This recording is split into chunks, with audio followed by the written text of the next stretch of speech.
A pior perversidade é a que é feita de maneira lenta. Então, já que tu vais fazer o que tu vais fazer, faze-o logo, faze depressa. You gotta be cruel in order to be good. Até para ser bom, às vezes a gente tem que fazer uma crueldade rápida. E nesse caso, é para não ser o pior de todos os diabos, vai e faz logo o que tu assentaste no coração. Ora, você está me olhando aí e certamente me perguntando o que isso tem a ver comigo hoje.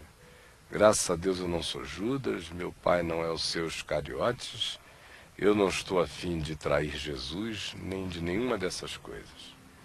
Eu, no entanto, quero falar com você exatamente sobre o que acontece quando a gente come o pão, o bocado, a porção da traição deliberada.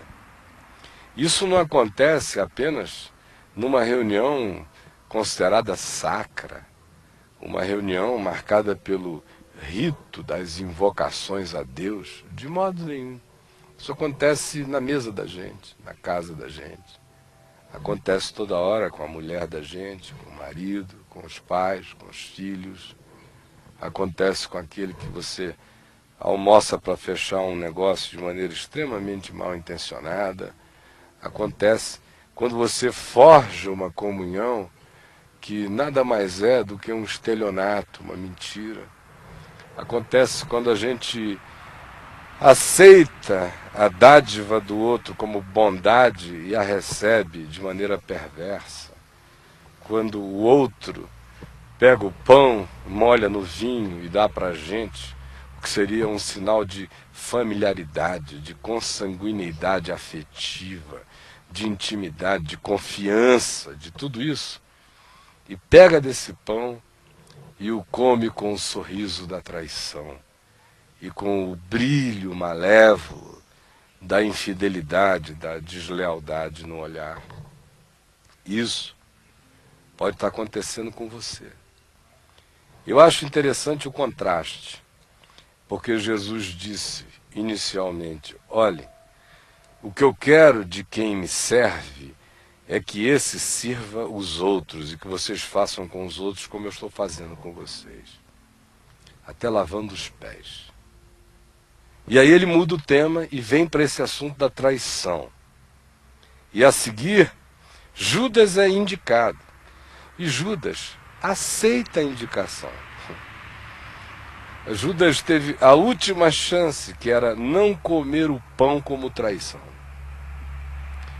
A melhor ceia para Judas naquela hora era agradecer o pão.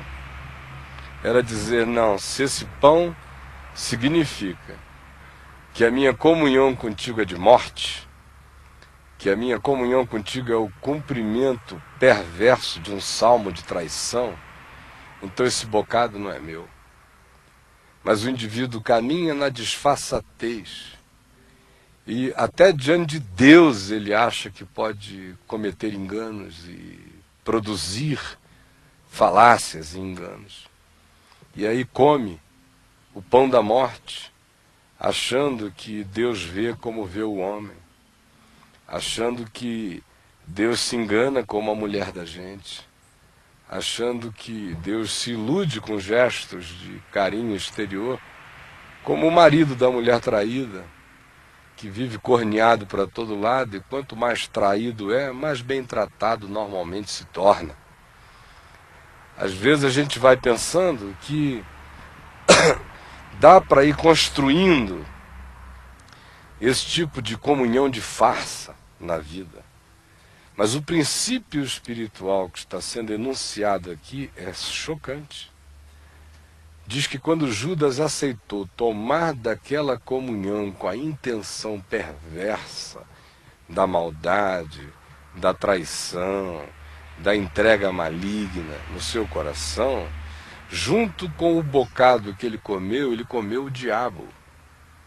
Entrou nele Satanás, a ponto de que o próprio Evangelho de João vem a dizer posteriormente que Judas se tornou o diabo. Não o diabo, se tornou um diabo. E aqui se diz: entrou nele Satanás. Essa é uma coisa extremamente chocante. Tem gente que não quer nem ouvir isso.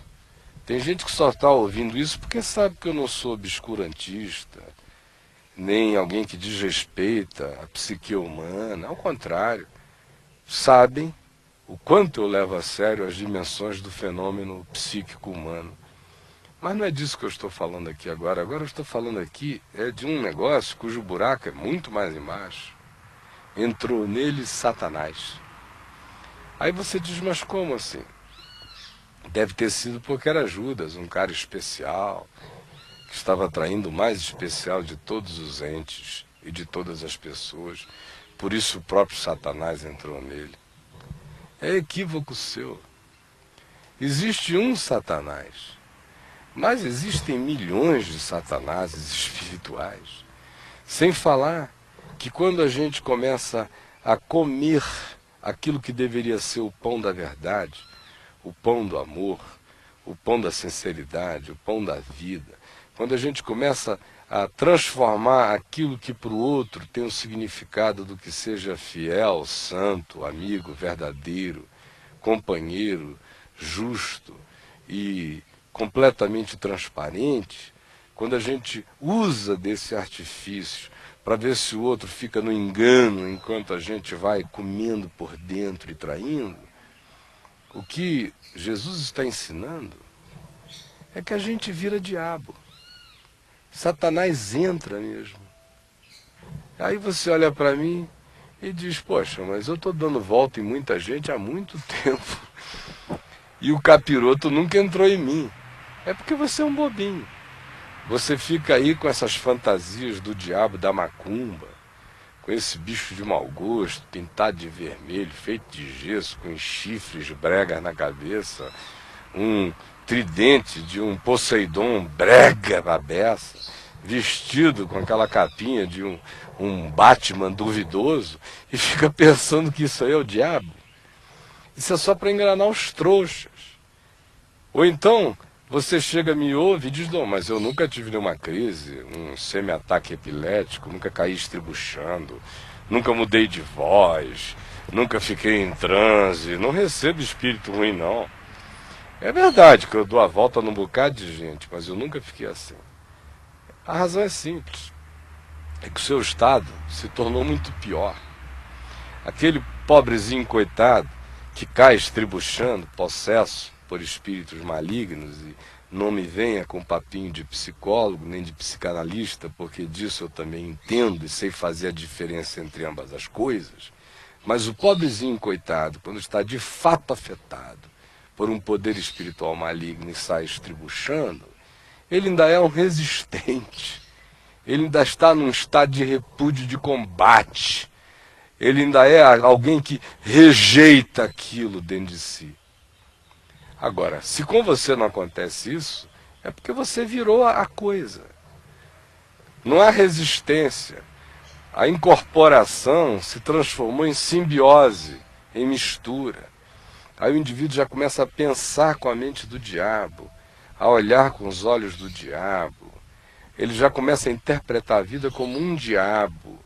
E ele nem sente.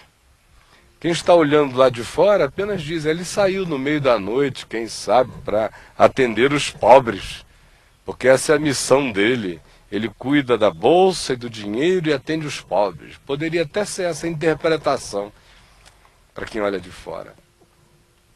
Mas o olhar de Deus designava e discernia e explicitava que agora, naquele homem, não havia mais Judas, filho de Simão, o Iscariotes. Quem estava ali era um ser que havia feito simbiose com Satanás, simbiose com o diabo. Aí você me pergunta, isso é raro?